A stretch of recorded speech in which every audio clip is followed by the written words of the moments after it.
Boa noite, alunos e alunas do primeiro EJA, noturno do Scholar Against News.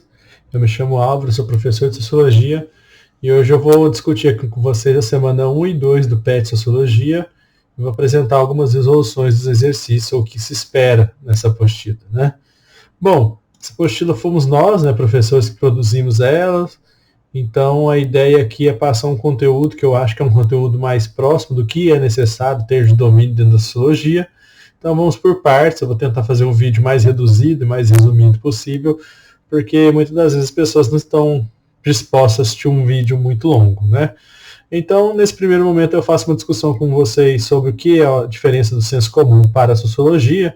A sociologia, por ser essa ciência, né, que quer explicar o funcionamento da sociedade, muitas das vezes as pessoas confundem opinião com ciência. A opinião, nós temos, né, opiniões sobre vários fatores que ocorrem na sociedade.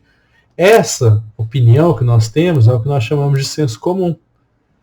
A sociologia, ela segue um caminho contrário, né, ou, se você quiser dizer, um caminho de desconstrução desse senso comum. Muitas das vezes essa realidade ela é muito mais complexa do que aquilo que a gente imagina.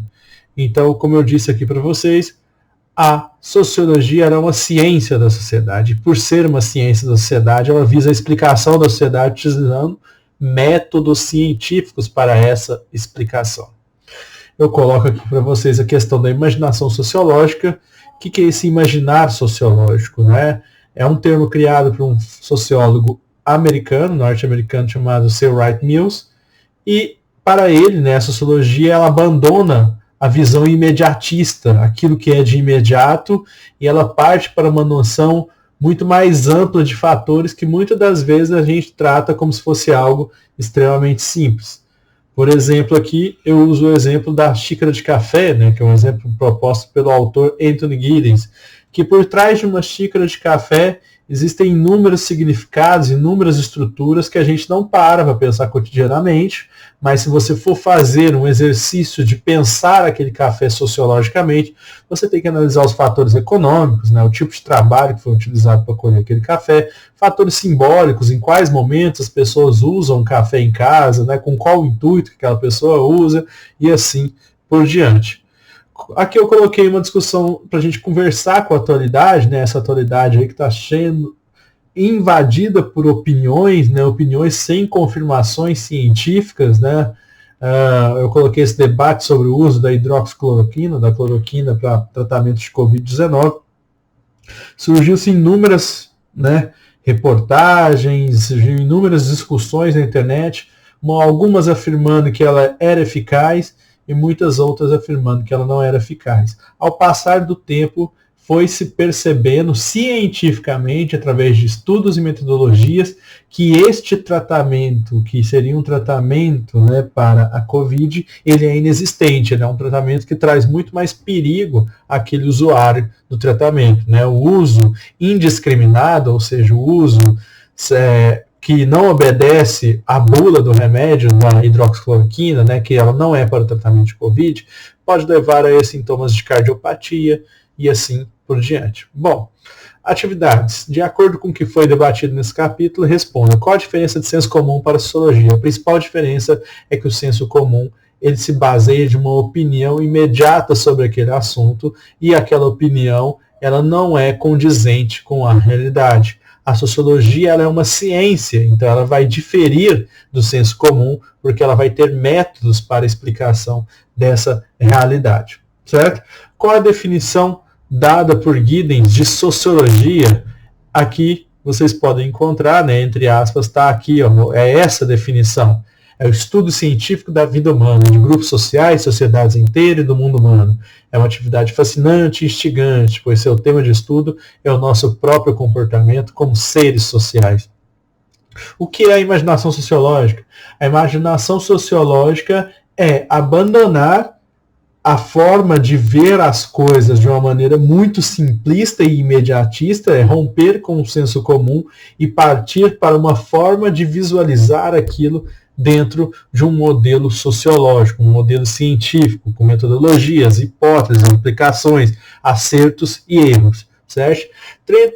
Tente trabalhar com algo cotidiano, né? Aqui era para você pegar qualquer coisa do seu cotidiano e tentar utilizar da questão da imaginação sociológica, né? Vamos lá, vamos por partes. Por que mulheres, né, na nossa sociedade elas são tratadas de maneira diferente, certo? Porque para meninas existem brinquedos específicos, certo? São todas questões que podem ser respondidas dentro de uma questão sociológica, ok? Semana 2, o ser social e o ser individual. Esse é um debate muito amplo na sociologia, né? Quando a gente fala de ser social, a gente está falando de estrutura social. Existe uma estrutura na sociedade e existem os indivíduos na sociedade. Esses indivíduos eles auxiliam na estruturação e essa estruturação da sociedade auxilia na criação daqueles indivíduos. Como assim? Eu, Álvaro, sou uma pessoa, logo sou um ser individual, mas eu, Álvaro, me tornei um ser social a partir do momento que eu fui socializado pela minha família, que é uma estrutura social, que eu fui socializado pela minha escola, que é uma estrutura social, que eu fui socializado pela igreja, que eu fui socializado pelas minhas amizades, que eu fui socializado pela faculdade, que eu fui socializado pelo conhecimento da minha sociedade brasileira, aquilo que eu devo ou não devo fazer, e assim por diante. Então há todo um debate na sociologia de autores clássicos e contemporâneos que eles vão tentar, em certa medida, definir qual o papel da sociologia, explicar as estruturas sociais ou explicar as ações individuais. E aí vai se criar algumas divergências. Aqui eu coloquei alguns autores que são importantes, Marx, Durkheim, Weber, e também os autores mais contemporâneos, Bourdieu, Norbert Elias e Anthony Giddens, né? Cada um deles vai trabalhar de uma maneira diferente. É nesses autores contemporâneos, né, quando você pega em Marx, nós temos uma noção muito mais forte da estrutura, não quer dizer que o Marx desconsidera a ação dos indivíduos. Em Durkheim não existe essa ideia de ação dos indivíduos para a sociologia. A sociologia durkheimiana ela quer única e exclusivamente estudar as estruturas sociais. E Weber ele vai muito mais para a teoria das ações sociais.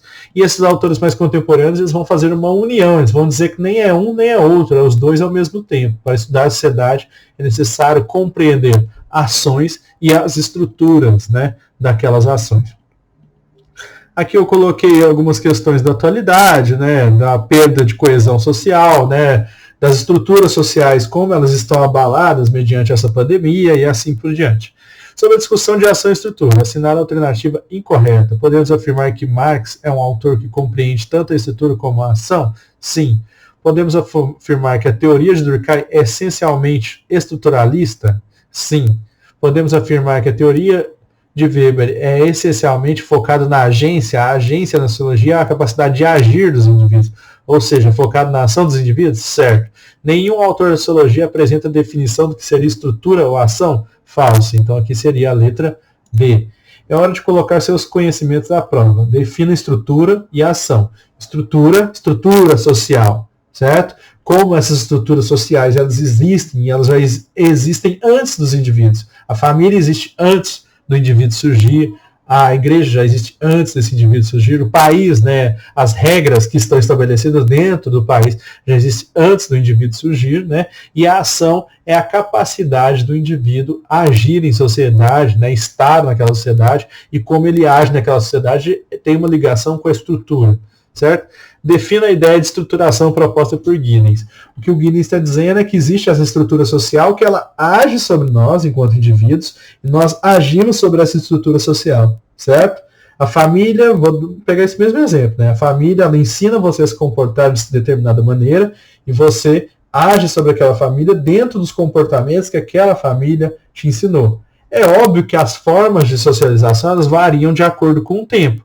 Então, aquela estrutura familiar, ela também tende a se transformar com o passar do tempo, né? Vou pegar um exemplo. A estrutura de família hoje não é a mesma estrutura de família do que era há 50 anos atrás. A estrutura familiar hoje, ela se difere.